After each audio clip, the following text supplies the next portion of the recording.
Nous passons à présent à la mitzvah la plus connue parmi les mitzvot du Shabbat. C'est celle qui apparaît dans les 10 commandements. Il y a marqué Shamor et Zachor. Vous savez, dans le fameux Lechadodi, vous dites Shamor ve Zachor ve dibur echad ishme'anu elamei yochad, etc. Qu'est-ce que ça veut dire Shamor ve Zachor?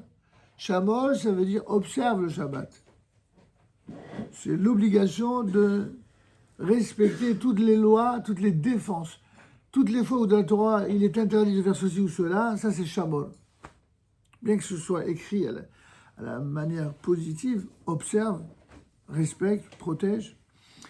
Ce mot Shamor, c'est de quelle manière on respecte le Shabbat, de quelle manière on protège le Shabbat, c'est en ne le transgressant pas. Garde-toi, on pourrait traduire, pour allier le positif et le négatif, garde-toi d'en venir à transgresser le Shabbat. Ça, c'est Shamor. Et tu vas Shabbat, le jour du Shabbat, afin de le sanctifier. Maintenant, Zachor, c'est souviens-toi. Ben oui, il faut déjà te souvenir que quand c'est Shabbat, et que tu te souviennes de toutes les lois relatives au respect du Shabbat, pour que de manière positive, tu accomplisses tous les commandements positifs liés au Shabbat. Donc on a les commandements positifs et puis les défenses de la Torah. Vous savez, je suppose, mais je le rappelle pour ceux qui ne le sauraient pas, qu'il y a en tout et pour tout, concrètement 613 commandements de la Torah, plus quelques mitzvot de Ramanan, qui ont été fixés par nos maîtres pour protéger les lois de la Torah.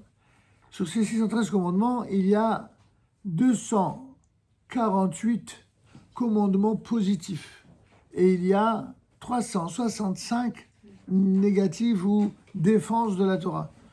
Dire des commandements négatifs, c'est un petit peu périlleux parce que, un petit peu, je trouve dommage, parce que quand en français vous dites quelque chose qui est négatif, ça a justement une connotation négative.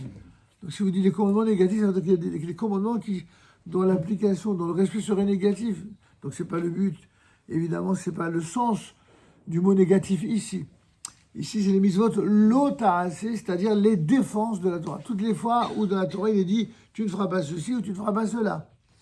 Mais parmi les fois où il est dit « tu ne feras pas ceci », « tu ne feras pas cela », il y a un certain nombre de commandements, il y a le mot « shamor ». Shamor qui est bien que écrit sous une forme positive, justement pour que l'on comprenne que le respect des défenses de la Torah, c'est positif, c'est pas négatif. Donc ça se dit shamor. Vous avez compris? Et donc on a 365 défenses.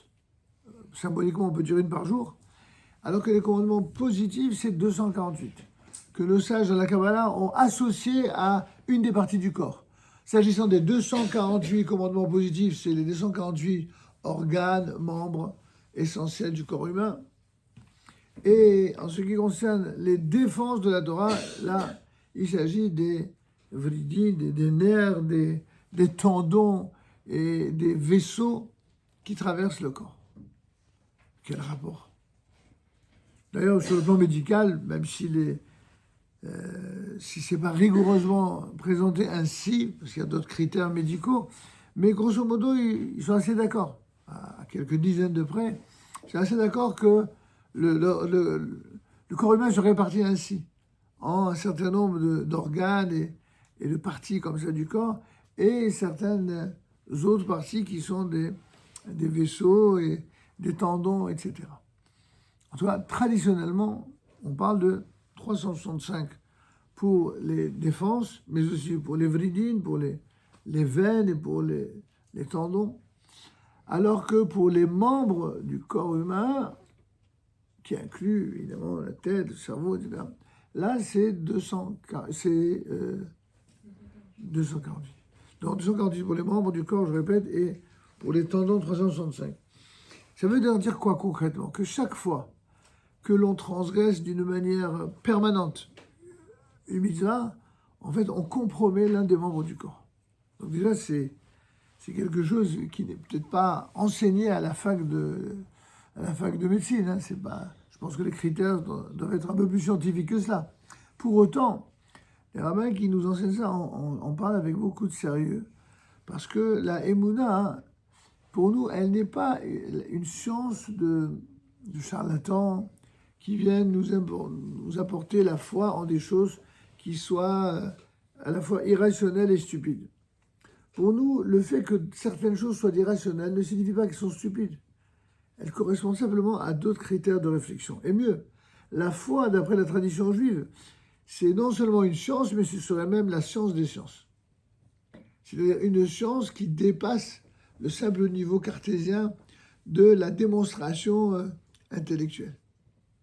Avec tout le respect, évidemment, et la considération légitime que nous portons pour la réflexion humaine.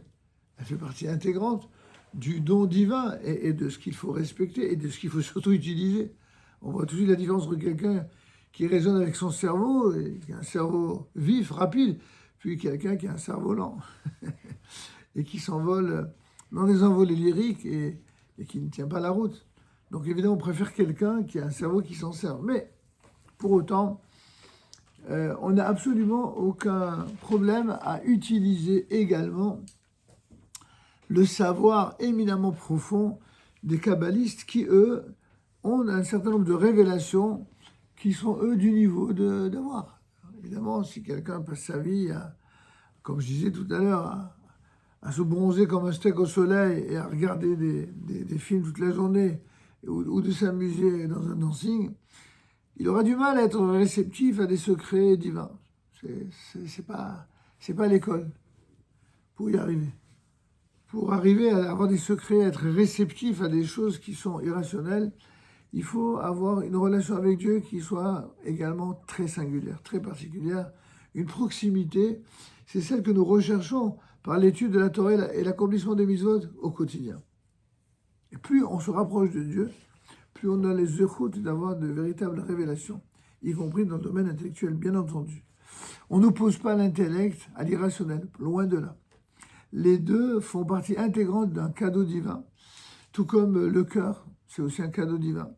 Comme je le dis très très souvent dans mes cours, la grande force d'un serviteur de Dieu dans le judaïsme, c'est celui qui a la capacité à conjuguer à la fois les forces de l'âme, de l'intellect et du cœur, en même temps, tout le temps, tout le temps, tout le temps. Il y a certains qui développent l'un au détriment de l'autre, voire qui les opposent. C'est dommage. Dommage pour lui et dommage pour ceux qui sont autour de lui. Revenons donc à notre Shabbat. Il est donc dit que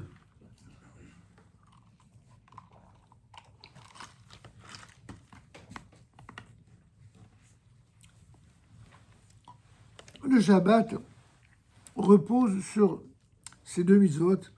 Zachor et Yom Shabbat de Kadosh, souviens-toi. Et Shamor garde le Shabbat, garde le jour du Shabbat pour le sanctifier. Souviens-toi pour le sanctifier. C'est quoi cette sanctification par le souvenir et par l'observance? Enfin, on croyait que les choses saintes, elles étaient saintes par elles-mêmes. Oui, parfois oui. Quand on dit Atakadosh, Rakadosh, tu es saint et ton nom est saint, on s'adresse à Dieu. Donc Dieu, il est intrinsèquement saint. Le peuple d'Israël aussi, il est intrinsèquement saint. Mais à l'intérieur de cette réalité qui s'appelle le peuple d'Israël, il y a des comportements qui tissent une réalité de sainteté ou, au contraire, qui nous en éloignent. Si quelqu'un vit dans la sainteté tous les jours, ben, il s'approche davantage de Dieu et de la sainteté divine. Mais si au contraire, il repousse cela, malheureusement, c'est compliqué. Par l'impératif de garder le Shabbat, il nous est ici ordonné de cesser l'accomplissement de tout ouvrage, en tout cas de tout travail qui est considéré comme tel dans les dynimes que nous allons étudier. Et de cette façon se crée un espace libre qu'il nous est prescrit de remplir d'un contenu positif. Donc évidemment, contrairement à ce que diraient ceux qui ont un peu un raisonnement de bestial, on va dire, le Shabbat, c'est pas un jour où on s'ennuie. Je sais pas d'ailleurs comment les gens font pour s'ennuyer. C'est quelque chose que je n'ai jamais connu de ma vie, de s'ennuyer. Je sais pas comment ils font. Mais vraiment, je sais pas comment quelqu'un il fait pour s'ennuyer. Il faut vraiment qu'il soit pauvre, intellectuellement, émotionnellement, pour s'ennuyer. C'est incroyable. C'est terrible. S'ennuyer, mais comment on peut s'ennuyer? Il y a tellement de choses à faire. Déjà dans le domaine de la culture, mais pas seulement. Parler avec les gens, s'occuper des gens, faire du bien des gens. Mais moi j'arrive pas. Il n'y a pas assez d'heures dans la journée pour faire tout ce que je voudrais faire.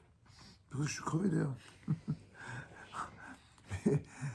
Même en dormant 4 heures par nuit, croyez-moi, je ne fais pas le 10e de ce que je voudrais faire.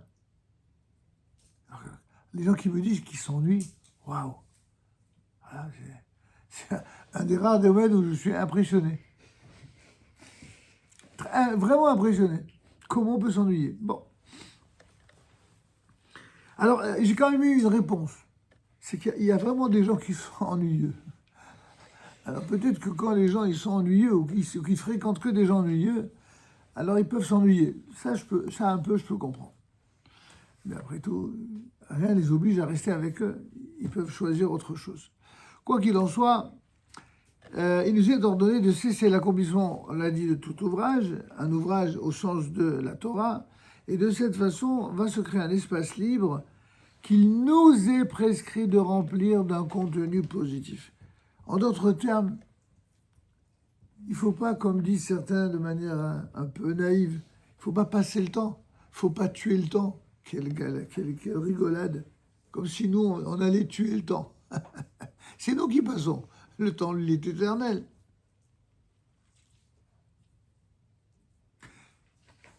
La réponse à ça, c'est il faut consacrer le temps. Quand on consacre le temps, alors on ne s'ennuie jamais. Mais c'est ça le Shabbat. Observe le jour du Shabbat, les 4 des choix, afin de le... Souviens-toi du jour du Shabbat pour le sanctifier. La vocation du Shabbat, c'est se réapproprier, c'est réapprendre ce que signifie la sainteté. Comment sanctifier le temps. Et donc, en fait, comment on sanctifie le temps? En remplissant le temps par du plein, au lieu de faire ce que certains ont pour art consumé, c'est celui de remplir leur temps avec du vide. Nous, on nous demande de remplir le temps avec du plein. Ça peut être un plein d'émotions, ça peut être un plein de prières, un plein d'études, c'est un plein de chants, un plein d'émotions, d'amour, mais pas un plein d'essence, non. Plein d'essence, ça c'est en semaine, pas pendant Shabbat. Et donc, celui de la Misa de Zachor, dont le propos est de se souvenir des fondements de la foi d'Israël, mais aussi de la sainteté shabbatique, et bien entendu de l'étude de la Torah. Il y a des gens encore qui nous disent que le Shabbat, il s'ennuie. Mais c'est pas possible. Mais étudie la Torah. Comment tu peux t'ennuyer? Il y a tellement de richesses dans la Torah. Il y a tellement... Regardez ici, il y a des centaines, des milliers de livres. Vous croyez qu'on a le temps de les faire tous en une vie? Même si on passe sa vie entière à étudier, on n'en fait pas le tour. On étudie beaucoup de choses, Baruch Hashem. Mais chacun peut le faire. Et croyez-moi, plus vous étudierez d'une manière intéressante et complète, et plus vous allez vous rendre compte, waouh, c'est merveilleux, quoi. Vous allez pouvoir aller voler de vos propres ailes et d'aller beaucoup plus haut. Et ça, c'est un des buts du Shabbat. Le Shabbat a été donné, d'après un des Midrashim, nous disent en fait, ça a été donné notamment pour tous ceux qui disent « j'ai jamais le temps ». La semaine, vous demandez à quelqu'un de venir en cours de Torah. Ah, désolé, je travaille, j'ai pas le temps. Je travaille. Mais Shabbat, tu n'as pas le droit de travailler. Donc, tu as le temps. Ah oui, mais attention, je suis crevé, j'ai travaillé toute la semaine. Ça veut dire qu'on s'en sort jamais. En semaine, tu n'as pas le temps d'étudier la Torah parce que tu travailles. Et arrive le Shabbat, comme tu es crevé du travail que tu as fait durant toute la semaine, donc tu dois te reposer. Alors, quand est-ce que tu étudies la Torah? Quand est-ce que tu vas pouvoir apprécier et grandir? Après 120 ans, c'est la question que Dieu va demander à chacun. Combien de temps tu as consacré à étudier la Torah? Chaque jour. Et notamment le Shabbat. Préparez-vous. Hein. Ce n'est pas une vanne, hein, c'est sérieux. Il faut se préparer.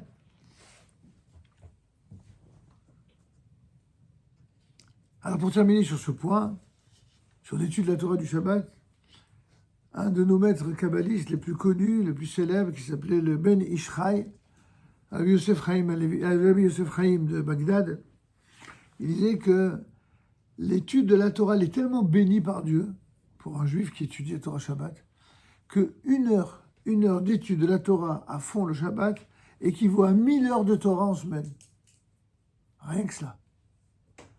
Donc si vous n'aviez qu'un temps soit un peu le sens des affaires, ça vaut la peine d'étudier la Torah Shabbat. Allez, vous avez vos rabbinim dans toutes les synagogues, dans toutes les communautés parisiennes ou même d'ailleurs, ou en banlieue. Vous avez des rabbinim formidables qui consacrent une part non négligeable de leur vie à étudier pour eux et pour vous. Profitez-en. Posez-leur des questions.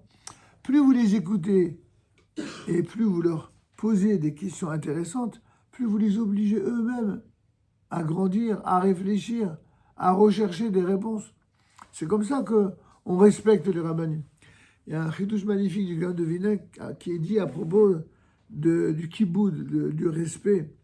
Il a dit à propos de la mitzvah de Kabel et Tabera Vedimera, tu honoreras ton père et ta mère. Mais il fait une démonstration, je dirais, empirique en disant ce qui a été dit à propos du père et de la mère pour un enfant, c'est dit exactement la même chose pour un élève vis-à-vis de son maître.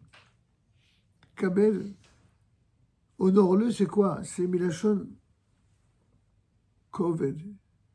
C'est pas simplement tu honoreras, tu lui donneras, tu lui conféreras du poids.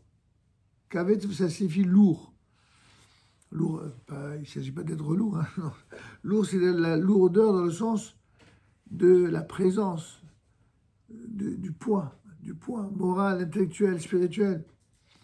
C'est le jeu préféré auquel je joue avec les enfants du Talmud Torah.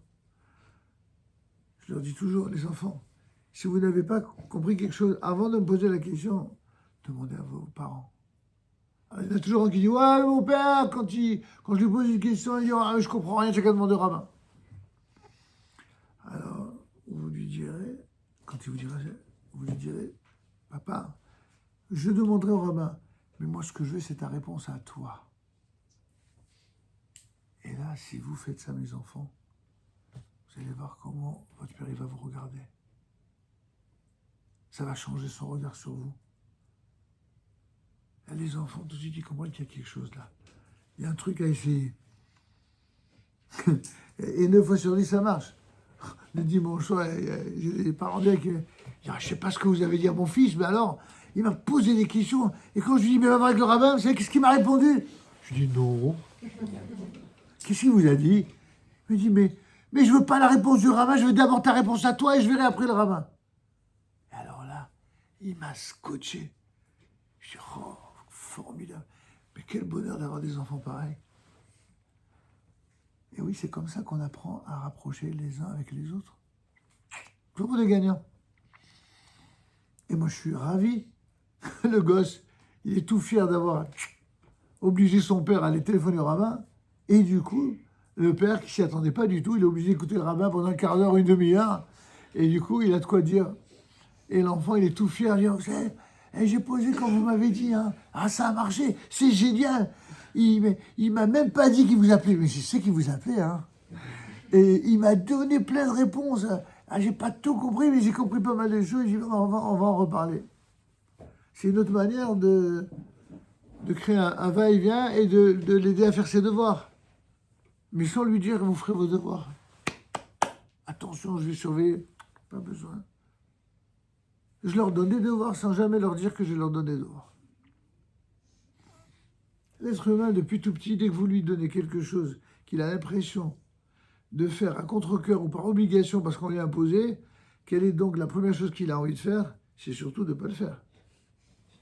C'est ça l'être humain, la nature humaine. On a tous été gamins, non? Enfin, vous peut-être vous étiez formidable, mais moi, qui étais pourtant pas mauvais élève du tout, pour moi c'est une galère. J'avais pas envie. Et grâce à Dieu, et surtout grâce à un père exceptionnel qui m'a appris à aimer la recherche, l'étude, le travail.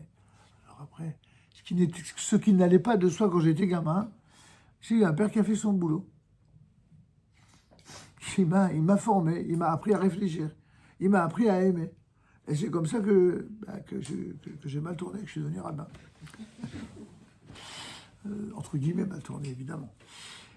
Il y a pire, je vous l'accorde. Mais ce que je veux dire, c'est que, oui, bien sûr, si vous incitez vos enfants à s'intéresser, alors ils vont s'intéresser. Il faut les motiver à cela. Je me souviens d'une fois, il y a une maman qui me téléphone, me dit, comment, monsieur Rabbin, je ne comprends pas. Vous avez dit à mon fils que si je tenais pas bien, il sera privé de synagogue. Vous êtes rabbin, vous dites ça.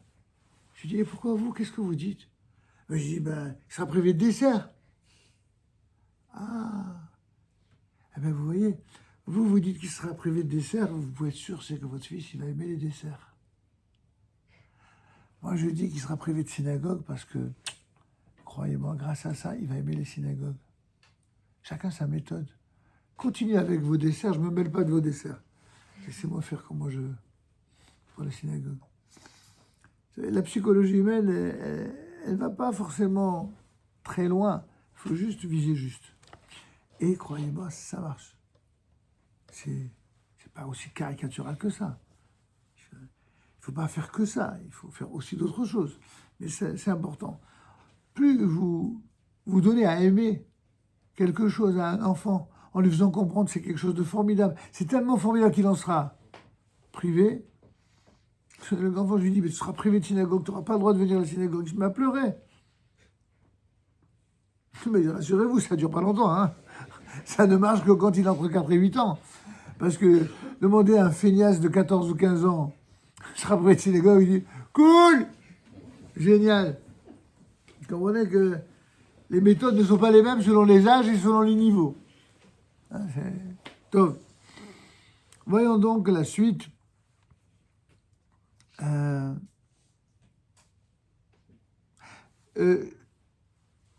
Lorsqu'il est dit dans le fameux verset « Garde le jour du Shabbat pour le sanctifier », par l'impératif de ce fameux « Garder le Shabbat », non seulement il nous est ordonné de cesser l'accomplissement de tout ouvrage, de cette façon, on l'a dit, de créer un espace libre, mais surtout, cet espace libre, c'est pour lui donner un contenu. C'est ça que signifie sanctifier. Faire un plein de mitzvahs, un plein d'études, un plein d'expériences, un plein de joie de vivre, c'est tout ça le Shabbat. Et dont le propos, bien sûr, est de se souvenir des fondements de la foi d'Israël, de la sainteté shabbatique et de l'étude toranique. Si vous voulez être heureux le Shabbat, plutôt que de voir tout ce que vous ne pouvez pas faire, que vous feriez en semaine, essayez de regarder tout ce que vous pouvez faire. Faites preuve d'un peu d'originalité.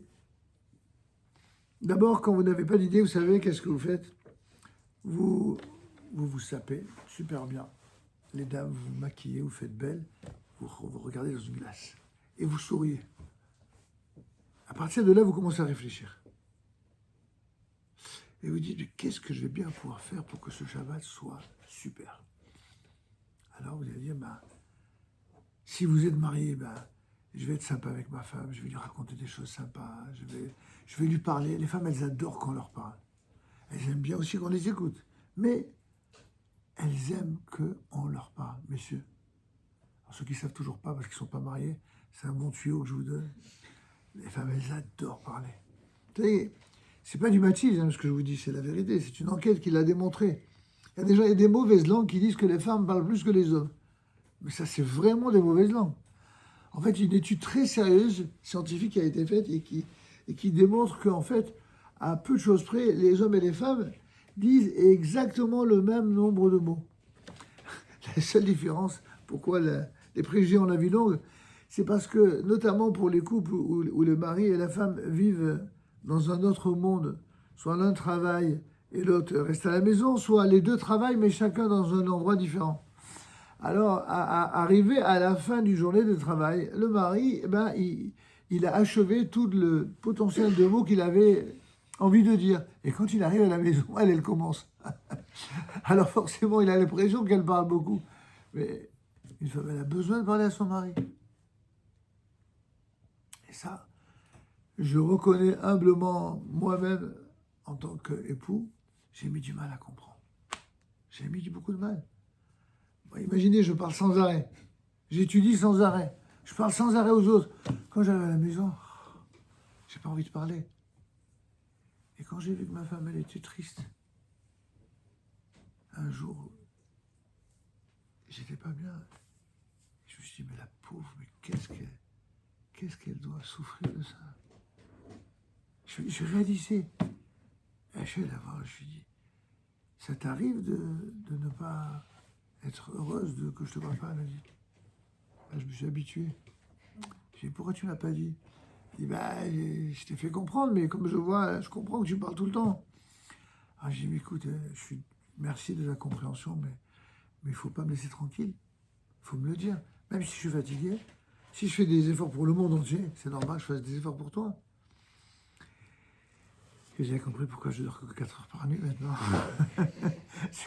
Une fois que je suis crevé, que j'ai plus de force pour parler, il faut que je retrouve le temps de recharger les batteries pour pouvoir parler. Et ça marche plus ou moins. Et on essaye. Mais c'est important de parler, parce que parler, ça permet de communiquer, d'échanger. Et puis ça permet aussi de comprendre pourquoi c'est si important de se compléter l'un l'autre.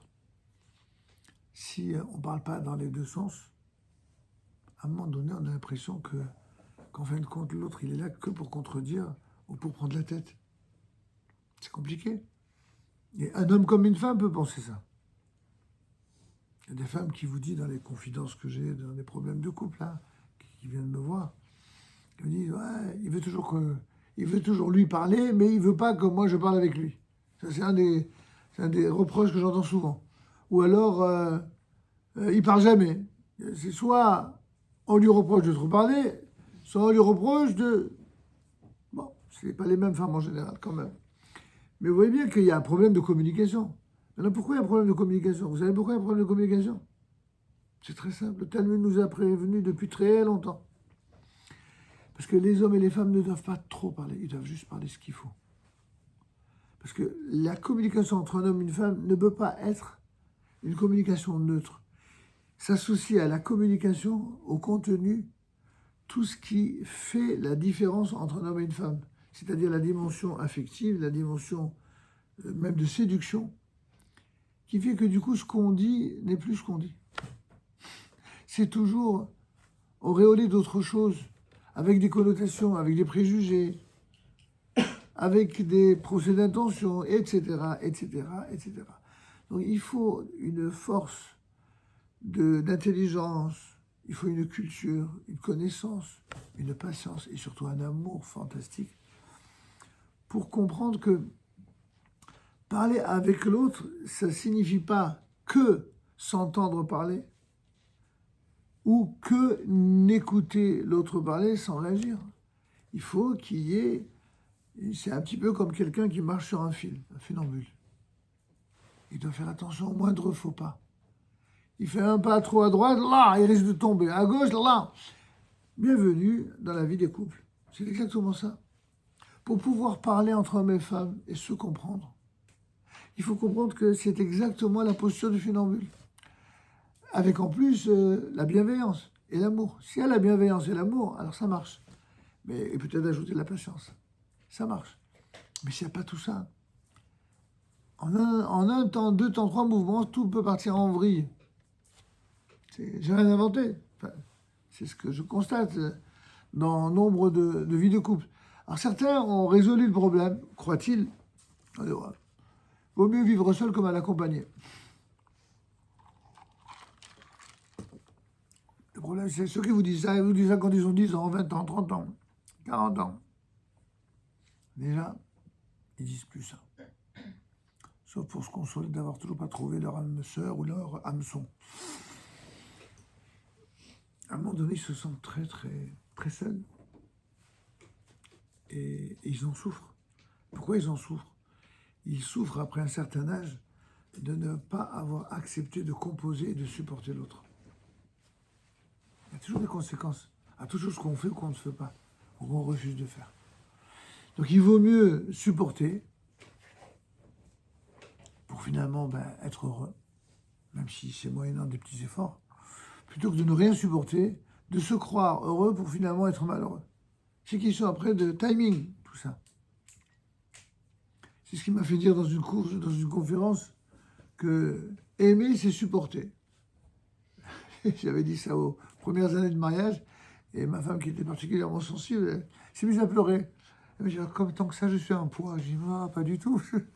Qu'est-ce que j'ai pas dit? Et quand je dis que aimer, c'est supporter, c'est évidemment pas parce que l'autre est un poids ou doit être un poids.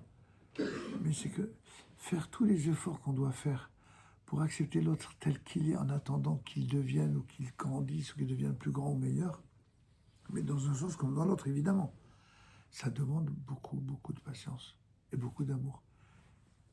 Et donc, c'est ça, aimer. Aimer, c'est supporter. D'accepter que chacun grandisse à son rythme. Parce qu'il y a de l'amour et de la bienveillance.